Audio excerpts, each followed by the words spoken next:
오늘 우리에게 주신 말씀 사무엘상 17장 40절입니다. 화면 보시면서 함께 읽습니다.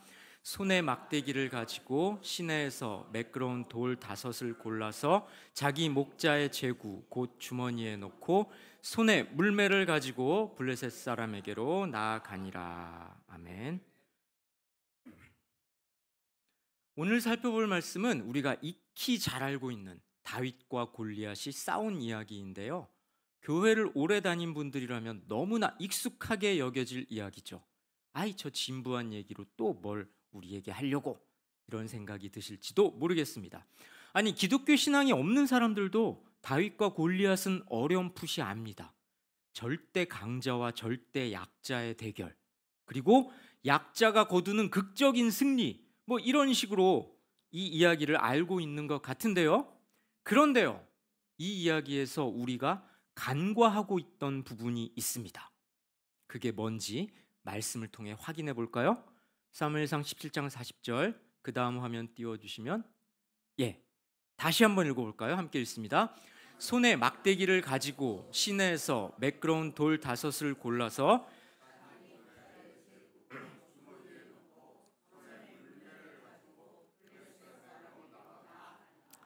여기서 블레셋 사람은 골리앗을 말하는 건데요, 다윗이 골리앗과 교전을 하기 위해 나아가는 장면입니다.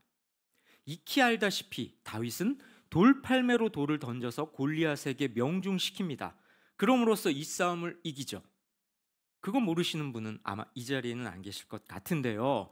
그런데요, 다윗이 돌 몇 개를 준비했습니까? 5개를 준비했죠. 여러분, 이 사실 알고 계셨습니까?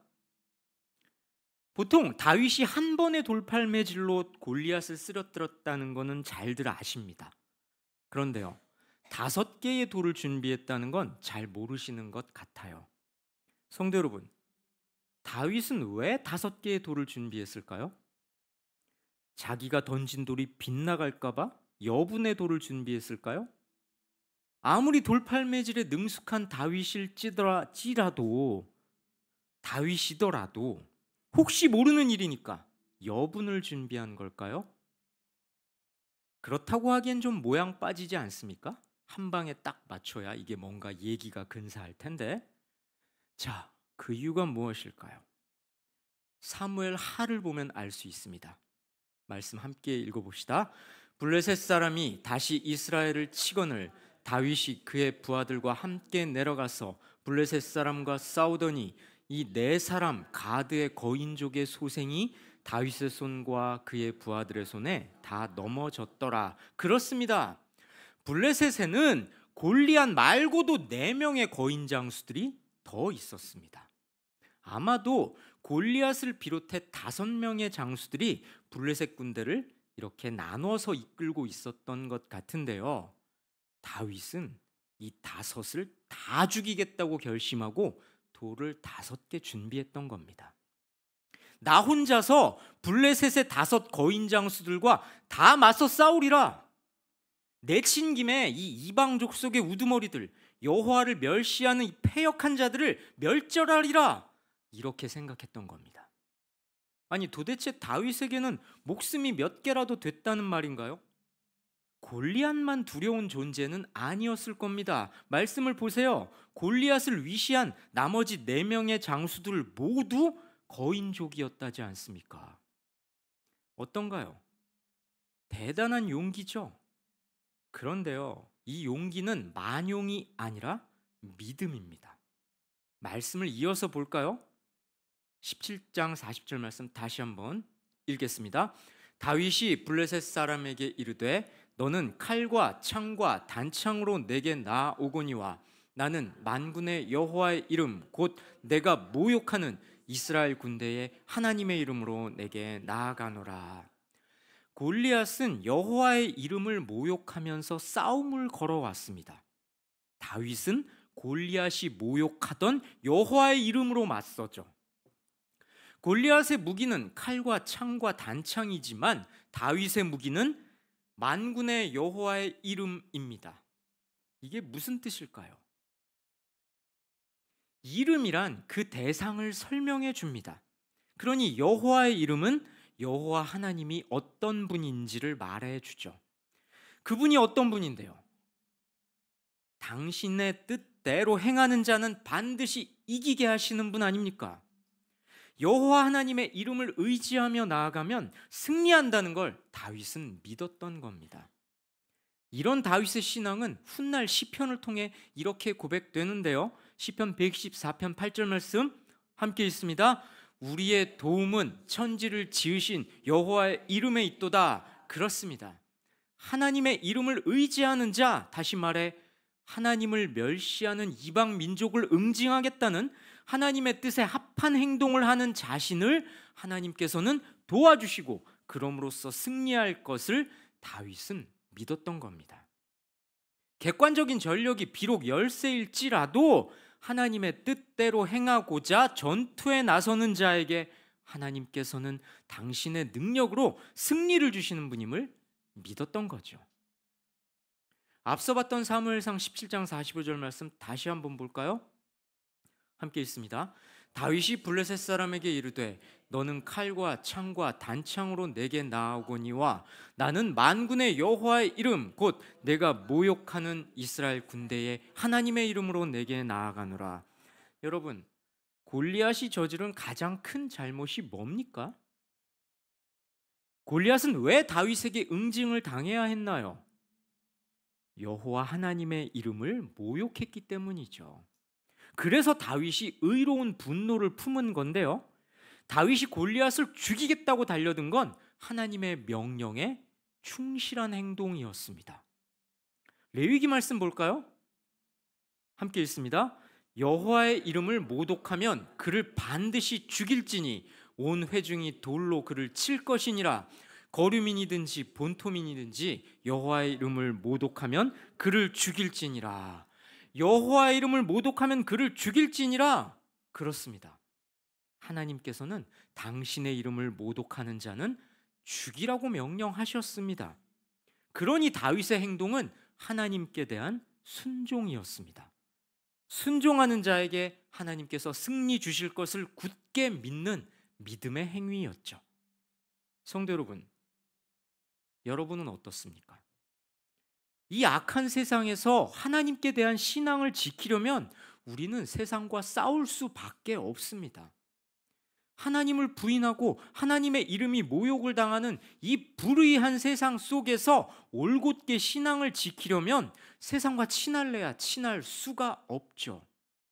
하지만 하나님의 말씀대로 순종하는 자, 하나님의 능력을 믿는 자에게 우리 하나님께서 승리를 주시는 분임을 굳게 믿는다면 우리는 세상과 영적 싸움에 나서야 합니다.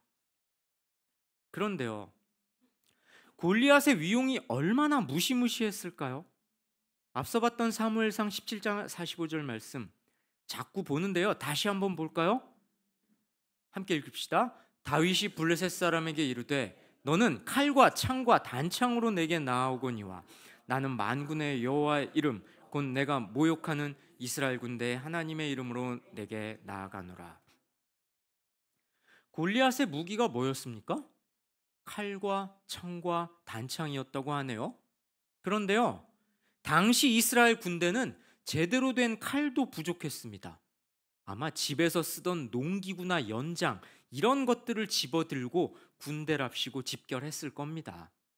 제대로 된 무기는 사울 왕이나 왕의 최측근 친위대 정도나 가지고 있었던 것 같은데요. 그런 이스라엘에게 칼과 창 그리고 짧은 창까지 세트로 무기를 갖춘 골리앗이란 너무나도 두려운 존재였을 겁니다. 그 위압감이 대단했겠죠. 여러분, 오늘날 세상도 마찬가지입니다. 오늘날 믿는 자를 둘러싼 세상도 그만큼 강력한 권세로 믿는 자를 겁박합니다. 신앙을 포기하고 하나님을 배신하라고 위협합니다. 너희가 믿는 하나님이 너희를 지켜줄 수 있겠냐? 이렇게 조롱하고 냉소를 보냅니다. 하나님의 이름을 대놓고 모욕하는 거죠. 그러면서 굳이 우리랑 싸우지 말고 그저 친하게 지내자 이렇게 손을 내밉니다. 굳이 싸워서 피를 흘릴 게 뭐냐?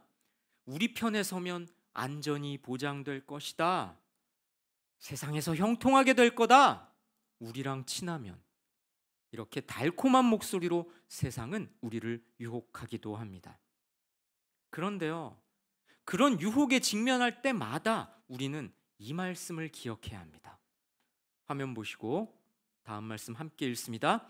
누구든지 세상과 벗이 되고자 하는 자는 스스로 하나님과 원수되는 것이니라. 세상과 벗이 되고자 한다면 하나님과는 원수가 된다고 성경은 말씀합니다. 그렇습니다. 우리는 언제나 선택의 기로에 서게 됩니다. 세상과 친해질 것이냐, 하나님과 친밀한 관계를 맺을 거냐, 세상의 편에 설 거냐, 하나님의 편에 설 거냐, 세상의 편에 서서 잠깐의 안전을 보장받을 거냐, 하나님의 편에서는 두렵고 떨리는 신앙의 여정을 올곧게 걸어갈 거냐.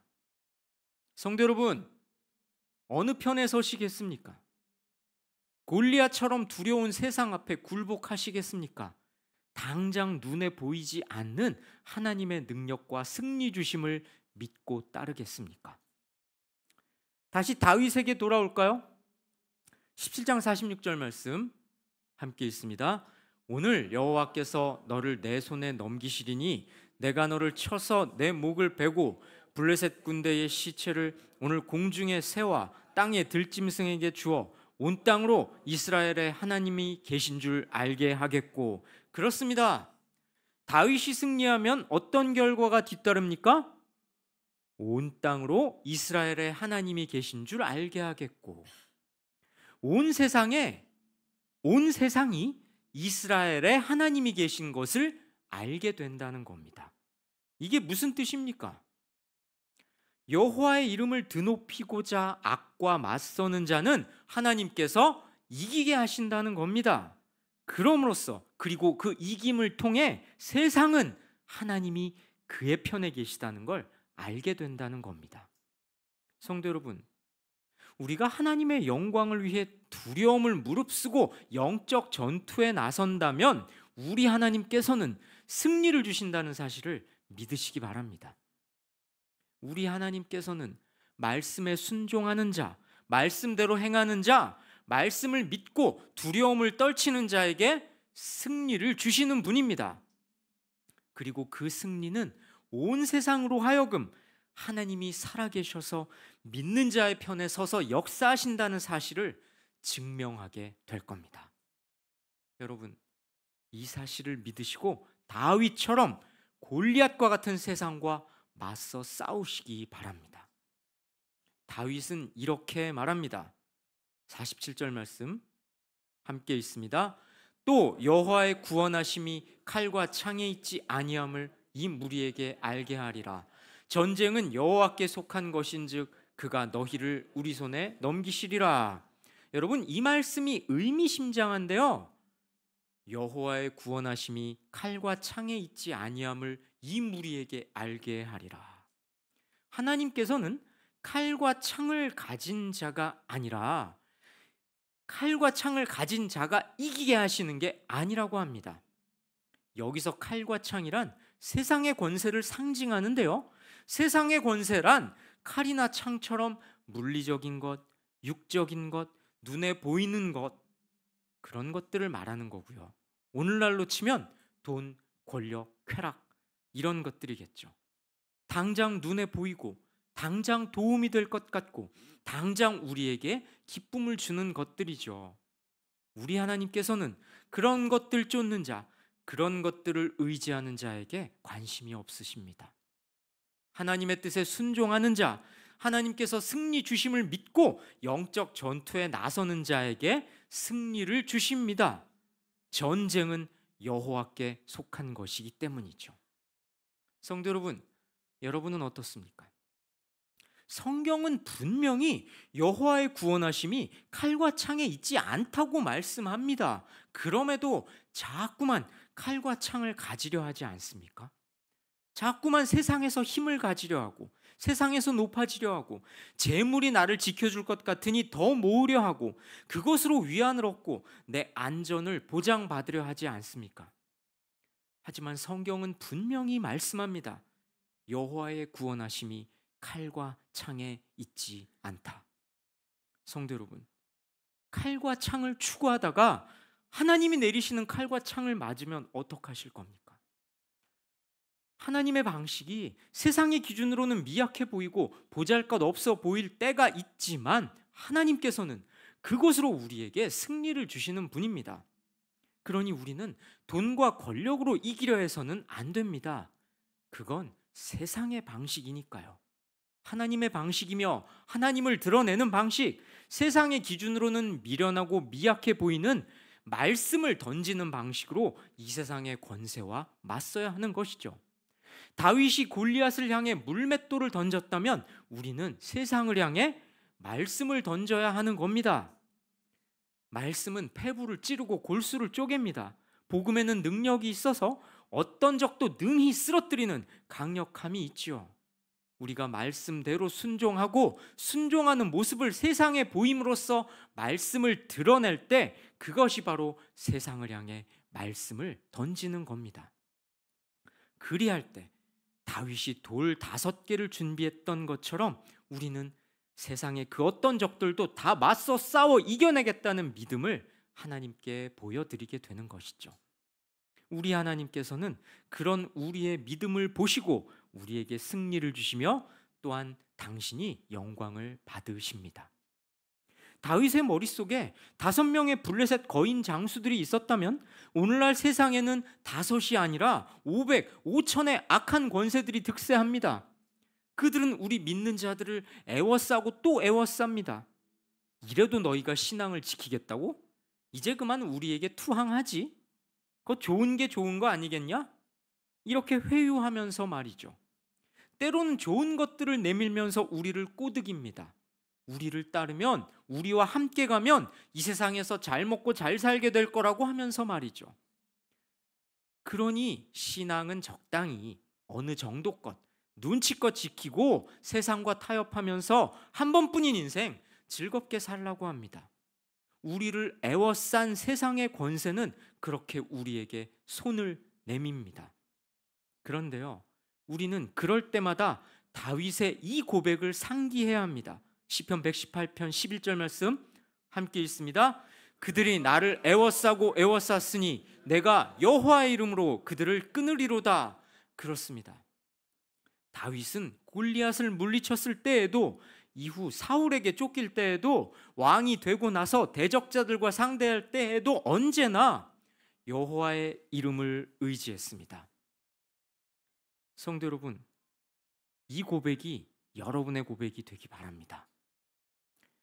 여호와의 이름으로 세상에 나아가는 자, 당신의 뜻대로 순종하는 자는 반드시 이기게 하시는 그 하나님의 권세를 믿고 용감하게 영적 전투에 나서는 이에게 우리 하나님께서는 틀림없이 최후 승리를 주십니다.